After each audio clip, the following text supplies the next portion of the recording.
Kaj je krizolacija? To je novo stanje sveta, v katerem živimo že danes. Zjutraj se zbudimo, pogledamo na telefon, kriza. Vojne, poplave, naravne katastrofe in vse tisto, kar se nam dogaja. In zaradi tega stanja se vse bolj zapiramo med 4 stene, ostajamo več noter in seveda pred zasloni. Že odrasli smo pred zasloni 8 do 9 ur dnevno, v zaprtih prostorih pa preživimo približno 93% časa.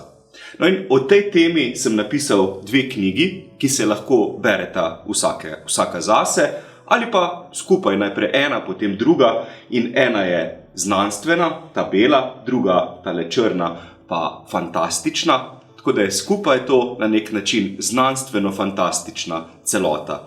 In v obeh knjigah skušam prikazati zgodbe ljudi, ki se zapirajo med 4 stene, ki si ne upajo ven, ki ne pridejo več ven. In knjigi skušata ponuditi odgovor prav na to vprašanje.